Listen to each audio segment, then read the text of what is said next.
বৃষ্টি ধীরে ধীরে চুনা পাথরকে খাওয়া শুরু করে, আর তাতেই ফাটলগুলি আকারে বড় হতে থাকে।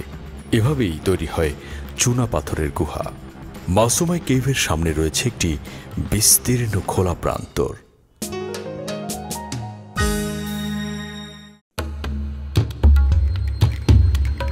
মাসুমাই কেভ ভারতের চেরাপুঞ্জি তথা সোহরার একটি জনপ্রিয় ভ্রমণের জায়গা। পৃথিবীর বিভিন্ন স্থান থেকে হাজার হাজার পর্যটক এখানে আসেন এর প্রাকৃতিক সৌন্দর্য উপভোগ করতে। কিন্তু অনেকে হয়তো জানেন না এই মাসুমাই কেভ বা গুহা সৃষ্টির রহস্য। চলুন দর্শক, আজ এই মাসুমাই কেভের সৃষ্টির রহস্য জেনে নেই। এটি জানতে হলে অবশ্য ছোটবেলায় ক্লাসে রসায়ন বই পড়ার একটা রিভিশন হয়ে যাবে, কারণ এখানে কিছু বিক্রিয়ার আলাপচারিতা থাকবে। প্রিয় দর্শক, আমরা আছি হচ্ছে এখন মাসুমাই কেভ। এটি হচ্ছে চেরাপুঞ্জির আরেকটি দর্শনীয় স্থান, খুবই নামকরা জায়গা। তো সেখানে আমরা এখন প্রবেশ করব। এখান থেকে ঢোকার যে জায়গাটি সেটি হচ্ছে পার্কিং জোন প্লাস একটি গেট আছে। শিলংয়ের চেরাপুঞ্জির প্রত্যেকটি জায়গায় ঢোকার জায়গায় একটি ওয়েলকাম গেট থাকে। সেই গেটের এন্ট্রি ফিস দিয়ে তারপর এখানে আসতে হয়। এবং এটি হচ্ছে সেই মাসুমাই কেভের সামনের জায়গা। এখানে অনেক আপনার দারুণ একটি স্লোপিং জায়গা, বাজার রয়েছে, মানে ছোটোখাটো কেনাকাটার আর কি। পিছনে দেখতে পাচ্ছেন যে ছোটো একটি গানের জায়গা, সবাই গান শুনছে আর কি। তো আমরা এখন মাসুমাই কেভে ঢুকবো। মাসুমাই কেভ আসলে একটি লাইমস্টোন বা চুনা পাথরের গুহা। দক্ষিণ মেঘালয়ের অনেক পাহাড়েই চুনা পাথরের স্তর দেখা যায়। বৃষ্টিপাতের জন্য এই অঞ্চলের সুনাম পৃথিবী জুড়ে। যখন বৃষ্টি হয়, বৃষ্টির পানি কার্বন ডাই অক্সাইড অথবা মাটির কার্বনের সংস্পর্শে এসে মৃদু অ্যাসিডে পরিণত হয়। তাই বৃষ্টির পানির সাথে চুনা পাথরের সম্পর্ক মোটেও ভালো নয়। চুনা পাথরে থাকে অসংখ্য ফাটল। বৃষ্টির পানি সেই ফাটলগুলিতে ঢুকে গেলে শুরু হয় রাসায়নিক বিক্রিয়া। তখন চুনা পাথর ক্যালসিয়াম বাইকার্বনেট যৌগে রূপান্তরিত হয়, তারপর মিশে যায় বৃষ্টির পানির সাথে। এভাবে বৃষ্টি ধীরে ধীরে চুনা পাথরকে খাওয়া শুরু করে, আর তাতেই ফাটলগুলি আকারে বড় হতে থাকে। এভাবেই তৈরি হয় চুনা পাথরের গুহা। গুহার ছাদে ঝুলতে দেখা যায় চুনা পাথরের নানা আকৃতি। ঝুলে থাকা এইসব আকৃতির নাম স্ট্যালাকটাইট। অনেক সময়ে গুহার ছাদ ভিজে থাকে ক্যালসিয়াম বাইকার্বনেট মেশানো বৃষ্টির পানিতে। মজার ব্যাপার হলো, পানিতে মিশে থাকা ক্যালসিয়াম বাইকার্বনেট বাতাসের সংস্পর্শে এলেই আবার চুনা পাথরে পরিণত হয়। গুহার ছাদে চুনা পাথর জমে তৈরি হয় স্ট্যালাকটাইট। চুনা পাথরের গুহা ছাড়াও আরও অনেক রকম গুহার ছাদে পানি, এমনকি আগ্নেয়গিরির লাভা জমেও স্ট্যালাকটাইট তৈরি হয়। কখনো স্ট্যালাকটাইট থেকে মেঝেতে ঝরে পড়ে ফোঁটা ফোঁটা ক্যালসিয়াম বাইকার্বনেট মেশানো পানি। চুনা পাথর জমাট বাঁধে স্ট্যালাকটাইটের নিচে, সৃষ্টি হয় স্ট্যালাগমাইট।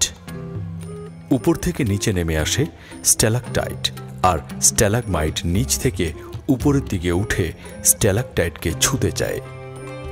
একসময় দুজনে মিলে তৈরি করে সুন্দর একটা স্তম্ভ। মাসুমাই কেভ ফসিলের জন্য বেশ জনপ্রিয়। এই জীবাশ্ম বা এমবেডেড সামুদ্রিক জীব দেখতে চাইলে আপনাকে মন দিয়ে গুহার ভেতরের দেয়াল এবং বিভিন্ন গঠন স্টাডি করতে হবে। গুহার মেঝের উপর দিয়ে পানির প্রবাহ বয়ে যায় নিয়মিত। চলাফেরার জন্য গুহার ভেতরে আছে সিঁড়িপথ। ঝুলন্ত পাথরে মাথা ঠুকে যাওয়ারও ভয় রয়েছে। ফেরার পথে গুহার ভেতরটা অন্য রকম লাগতে পারে। তখন দেখার সঙ্গে মিশে যেতে পারে কল্পনা। জীবন্ত হয়ে উঠবে পাথরের গায়ে খোদাই করা অনেক দৃশ্য।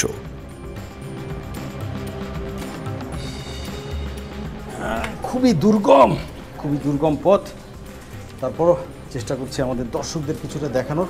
পুরো হ্যাঁ, এখন কিছুটা লাইটের দর্শক দেখুন, এই যে আমি কিন্তু পুরো কেভটাকে ক্রস করলাম। হ্যাঁ, পুরোটা কেভটা ক্রস করে এখন সামনে আসছি।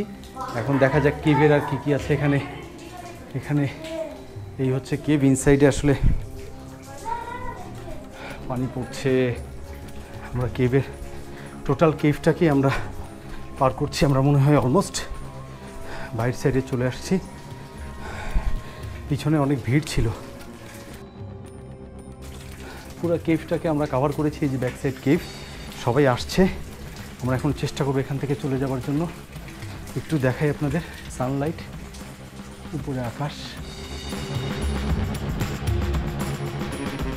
হঠাৎই বাইরে থেকে সূর্যের আলো উঁকি মারবে গুহার ভিতরে।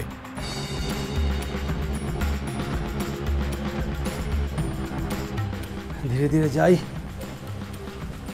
হ্যাঁ হ্যাঁ, আমরা বের হয়ে যাচ্ছি।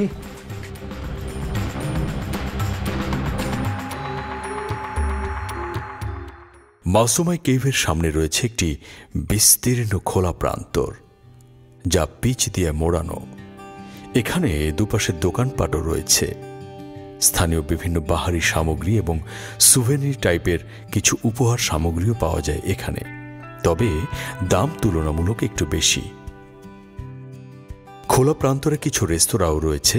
ক্ষুধা নিবারণের জন্য পর্যটকরা হালকা কিছু খাবার খেয়ে নিতে পারেন এখান থেকে। শিলং থেকে সরাসরি মাসুমাই কেভের দূরত্ব প্রায় 58 কিলোমিটার।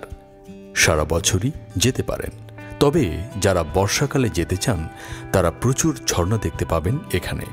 মাসুমাই কেভ খোলা থাকে সকাল 9:30 থেকে বিকেল 5:30 পর্যন্ত। মেঘালয় ঘুরতে গেছেন কিন্তু মাসুমাই কেভে যাননি, এমন পর্যটক আসলে খুঁজে পাওয়াই যাবে না। সন্ধে হয়ে যাচ্ছে, ধীরে ধীরে সূর্য পড়ে যাচ্ছে। আমরা এখন মাসুমাই কেভ ছেড়ে আমরা এখন বেরিয়ে যাচ্ছি।